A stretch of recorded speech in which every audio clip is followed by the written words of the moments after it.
Hi guys, आज मैं आप लोगों के लिए टॉपिक लाया हूँ best way to read NCERT. तो इसमें मैं आप लोगों को बताऊंगा, आपको टिप्स बताऊंगा कैसे आपको एनसीईआरटी इफेक्टिवली पढ़नी है, स्पेशली बायो में, जिससे आप नीट और सीयूईटी में एक्सेल कर सकें।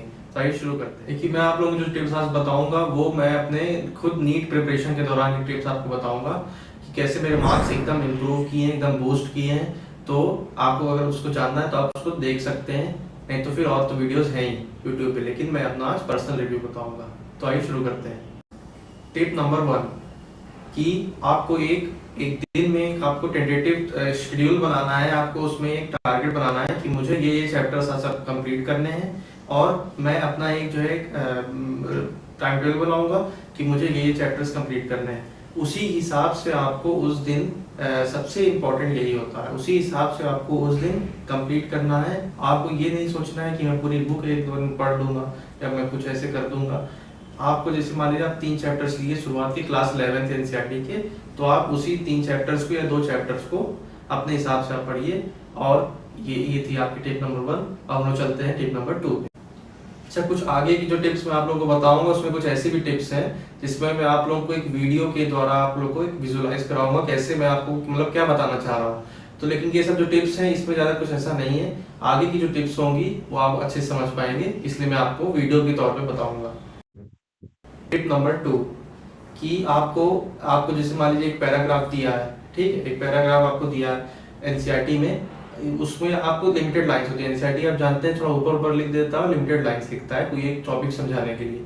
लेकिन अगर आप जो है कोई कोचिंग से जुड़े हैं, कोई कोचिंग मॉड्यूल्स हैं, या आप जो है ऑनलाइन कोई कोचिंग करते हैं या ऑनलाइन वीडियोस देखते हैं, तो आप उससे अगर आपको कोई उस टॉपिक के बारे में कुछ एक्स्ट्रा पॉइंट्स मिल रहे हैं तो आप उसको भी वहीं पे लिखिए, क्योंकि आपका एक जगह आपके कंसाइज नोट्स होने चाहिए कि जिससे आप उस अगर टॉपिक को पढ़ रहे हैं तो उससे उसकी हर एक चीज एस्पेक्ट आप जो है एक बार में समझ जाए। Tip number 3। अच्छा, ये वाली टिप तो देखिए, ये वाली टिप तो सबसे पहले मुझे रखनी थी, क्योंकि ये सबसे इंपॉर्टेंट टिप है जो मैं अभी अपने प्रिपरेशन के दौरान सीखा था। कि अगर आप कोई एक चीज को ज्यादा एक समय दे रहे हैं, मान लीजिए कोई एक चैप्टर को, जैसे मॉलिक्यूलर बेसिस ऑफ इनहेरिटेंस है या जेनेटिक्स है, तो आप उसको ज्यादा अच्छे से समझ पाएंगे। आप खुद भी एक एक्सपेरिमेंट करके देख सकते हैं।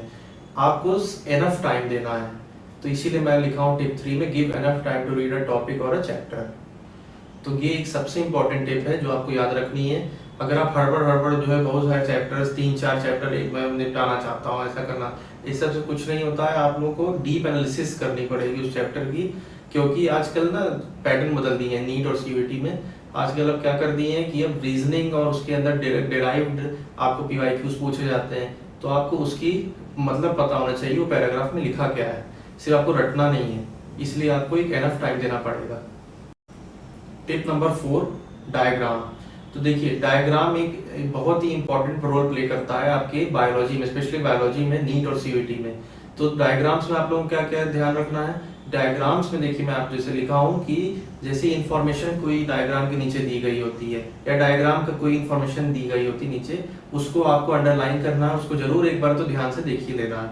और सेकंड चीज, डायग्राम में आपको क्या देखनी होती है कि जैसे उसकी जो लेबलिंग होती है, ठीक है, कोई एक डायग्राम इंपॉर्टेंट डायग्राम है एनसीईआरटी का, उसकी जो लेबलिंग है उससे कोई जुड़े पॉइंट्स अगर आपको जो है याद हैं, या तो आपको कुछ पता चल रहा है, कोई आप मॉड्यूल से आप इसका पॉइंट आप जानते हैं, तो उसको वहीं पे अगर स्पेस हो तो लिख लीजिए।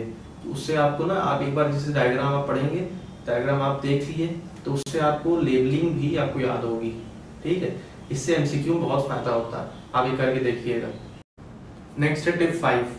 टिप 5 में मैं आप लोगों को बता रहा हूँ कि जितने आपको कॉर्नर या जो स्पेस लेफ्ट है एनसीईआरटी में, उसको आप मैक्सिमम यूटिलाइज करिए। उसमें आप जो इंपॉर्टेंट पॉइंट्स, शॉर्ट नोट्स या कोई टिप्स एंड ट्रिक्स अगर आपको कोई बता रहा है तो आप उसको लिखिए। उससे क्या होगा, आप वो एक जगह पे उस टॉपिक के बारे में आप अच्छे से लिख पाएंगे। अब ये जो टिप 4 और 5 थी, इसका मैं आप लोगों को वीडियो के द्वारा भी आप लोगों को समझाने की कोशिश किया हूँ। आइए उस वीडियो की तरफ चलते। देखिए, एग्जाम्पल के तौर पे आपको मैं बताऊँ, chemical control and coordination chapter है।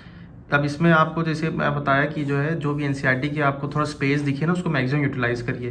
तो जैसे यहाँ पे हार्मोन्स की बात हो रही थी, तो उसको आप लोग देखिए, ये जो स्पेस था, आप ये जो लाइन है इसको आप पॉइंट्स में देखिए, यहाँ पे लिख लिए।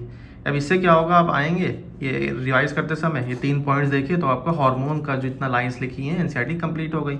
ऐसे ही आप और कुछ इन्फॉर्मेशन लिख सकते हैं। तो मैं ये कह रहा था कि मैक्सिमम यूटिलाइज़ करिए। जैसे कि जैसे ये देखिए, मैक्सिमम यूटिलाइज़ करने के लिए यहाँ पे देखिए, यहाँ पे जगह है तो यहाँ पे आप लिख लिए। ये मैं आपको एग्जांपल के द्वारा बता रहा था। देखिए जैसे कि यहाँ पे भी है, यहाँ पे देखिए स्पेस छूटा हुआ है, यहाँ पे मैं आपको बता दिया। देखिए पूरा पाथ मैं आपको बता दिया यहाँ पे। लेकिन देखिए एक और चीज़ मैं आपको बताऊँ एक्स्ट्रा, कि आपको ऐसे नोट्स भी बना लेने चाहिए, शॉर्ट नोट्स, और आपको इसको एनसीईआरटी में ही लगा देना चाहिए लिख लिख के। जैसे मान लीजिए पीसीटी और डीसीटी का कुछ मैं आपको बनाया हूँ कि जो है कौन सा जो है एक्टिव एब्जॉर्ब होगा, कौन सा पैसिव और क्या सेक्रीट करेगा। ये देखिए ऐसे नोट्स बना लिए। ऐसे ही एक्टिव और पैसिव का देखिए हम लोग बनाए हैं ये। तो ऐसे ही मैं और चैप्टर्स में बनाया हूँ। तो बायो में ये ना ज़्यादा इम्पॉर्टेंट होता है। तो आज की इस वीडियो में यहीं तक। चैनल को सब्सक्राइब करें। आप लोगों का बहुत बहुत धन्यवाद अगर आप यहाँ तक जुड़े हैं। ऐसे मैं आप लोगों के और टिप्स एंड ट्रिक्स लाते रहूँगा। तो आप लोग चैनल को सब्सक्राइब करिए, लाइक और शेयर करिए। Thank you.